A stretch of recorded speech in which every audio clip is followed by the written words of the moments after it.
Welcome to this course about the cellular mechanisms of brain function. Brain function governs our every thought and every action.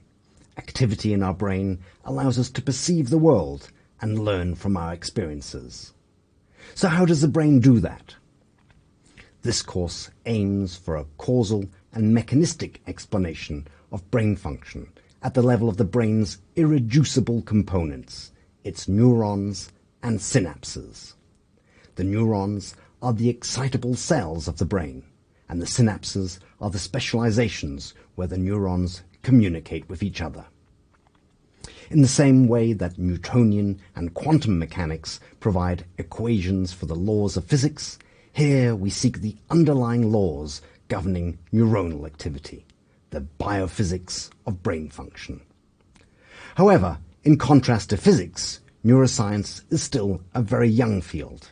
It's only just over 100 years ago that the neurons of the brain were first described, and there's much that still remains unknown.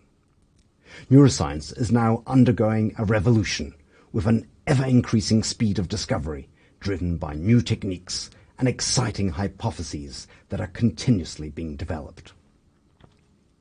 This course will take you through the basic principles of mammalian brain function and try to assemble that knowledge into a coherent and up-to-date description of how neuronal activity can process sensory information, leading to subjective percepts and behavioral decisions. Here, in this introductory video, I'll give you a brief overview of the course. The course lasts 7 weeks, and every week there'll be 5 videos, each lasting 15 to 30 minutes. At the end of each video, there'll be a short quiz to help you better understand the subject matter. If you have further questions or you want to go deeper, then you should write comments in the online discussion forum, which I hope will be a lively, fun, and interactive environment. We'll begin in weeks 1 to 3 with studying the basic principles of how neurons and synapses work. In weeks 4 and 5, we'll think about how neurons are wired into networks of excitatory and inhibitory neurons. And finally, in weeks 6 and 7, we'll consider how to study neuronal network function in behaving animals and how we can now begin to causally link brain function and behavior. The brain is essentially an electrical device. The electricity is not generated by the movement of electrons, as in an electronic computer, but rather by the movement of charged atoms, that is, ions. It's the movement of ions across the cell membrane that generates the electrical signals in the brain.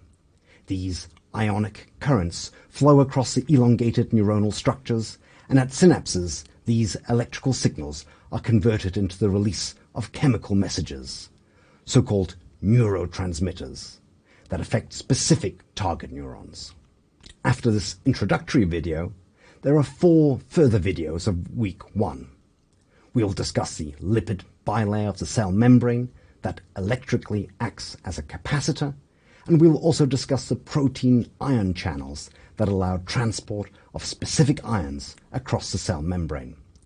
The different concentrations of ions inside and outside of cells and the differential ion permeability of the cell membrane causes an electrical potential, the so-called membrane potential. Because neurons have long, elongated processes that act as cables, these electrical potentials have complex spatiotemporal dynamics. In week 2, we'll learn about non-linear signal processing inside neurons, generated by so-called voltage-gated ion channels, with complex kinetics of activation and inactivation depending upon the membrane potential. These non-linear ionic conductances form the basis of an all-or-none digital signal, the action potential, which forms an important unit of information in the brain. The action potential actively propagates down the neuronal cables and is therefore useful for transferring information from one part of the brain to another. At the end of week 2, we'll make a lab excursion to see how neuronal membrane potential and action potentials can be measured in vitro in mouse brain slices using the whole cell patch clamp recording technique. A key function of the action potential is to drive synaptic transmission, the release of a chemical substance, a neurotransmitter, sending a signal to other specific neurons. Synaptic transmission involves a complex cascade of molecular processes which are strongly influenced by recent patterns of activity, giving rise to interesting presynaptic dynamics. Synaptic transmission is also strongly regulated by the presence of other chemical substances turned neuromodulators which are present in the extracellular space of the brain. In the last video of week 3, we will make another lab excursion, this time to see how we can image synapses at high resolution using electron microscopy. Having got a basic understanding of the components of the brain, we'll next turn our attention to how the neurons work together in neuronal networks. We'll focus on the two most important neurotransmitters in the brain, the excitatory neurotransmitter glutamate and the inhibitory neurotransmitter GABA. These are released from different cell types in the brain, which are wired together in highly specific networks. In week 4 of the course, we will study the receptors that receive the glutamate signals from other neurons, and we'll discuss the excitatory electrical signals driven by the activation of the glutamate receptors, the so-called excitatory postsynaptic potentials. We'll also study examples of specific neuronal circuits used for signaling information from the sensory periphery to higher stations in the brain. These synaptic circuits are not written in stone. Rather, they can change through a process known as synaptic plasticity. And these long-lasting activity-dependent changes in synaptic strength are thought to underlie learning and memory. Much of this synaptic plasticity occurs at specialized structures called dendritic spines that we'll study in some detail.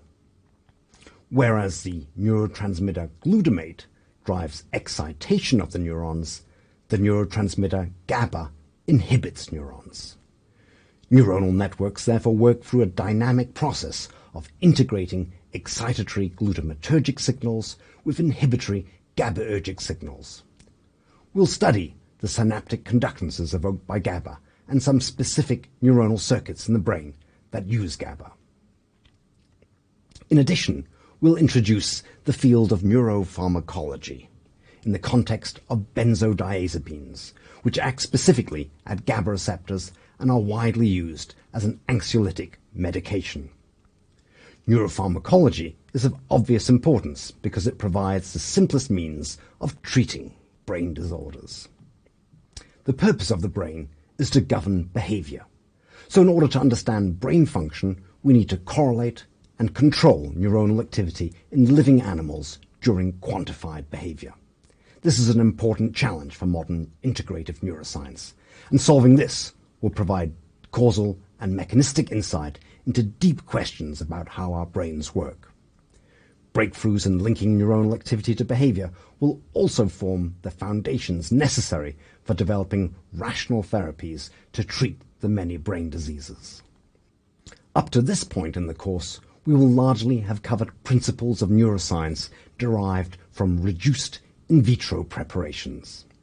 In order to investigate mammalian brain function during behavior in mechanistic detail, we need to make invasive in vivo measurements and manipulations. The overall organization of the mammalian brain is similar across a wide range of species, and currently substantial effort goes into understanding the mouse brain.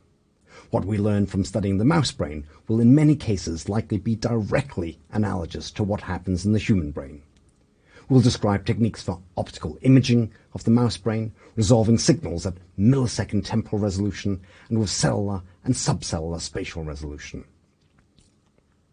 Electrophysiological measurements can also be made in behaving mice, allowing action potential firing and membrane potential dynamics to be studied during quantified behavior. In order to gain causal insight, these methods for correlating neuronal activity with behavior must now be complemented by manipulations of neuronal activity. Over the last few years, the development of optogenetics is providing tools that allow neuroscientists to control highly specific neuronal activity with millisecond precision. We are now in position to investigate the causal neuronal mechanisms underlying behavior. In the final week of the course, We'll begin by considering behavior as a result of movements driven by specific motor neurons. Sensory input provides important information for guiding motor control, and so the simplest behaviors can be regarded as sensory-motor interactions. We'll also learn that sensory perception is an active process whereby we make movements to gain specific information, like moving our eyes to look at an interesting object or touching a surface to feel its shape and texture. Sensory perception is also an active process from an internal computational perspective, whereby the neurons in our brains generate sensory percepts derived from our past experiences and current expectations. We'll also study aspects of reward-based learning in which the brain tries to organize behavior to maximize reward. Finally, we'll discuss how the cellular mechanisms of some brain diseases are beginning to be understood, giving hope for future treatments. So in this course, you'll see that the unitary elements of the brain, the neurons and synapses, are beginning to be understood in biophysical detail. We already have quite a good quantitative description of membrane potential, action potentials, and synaptic transmission. Neuroscientists have also made good progress in delineating the synaptic connectivity of specific neuronal cell types. We're thus learning a lot about the rules underlying the wiring diagram of the mammalian brain. The next major challenge for modern neuroscience is now to causally link neuronal activity to behavior. This requires in vivo measurements and manipulations to correlate and perturb brain function during behavior. Fortunately, enormous progress is being made, and many neuroscientists think that we'll have a deep understanding of how the basic operating principles of the mammalian brain govern behavior within the next 50 years, and hopefully within our lifetimes.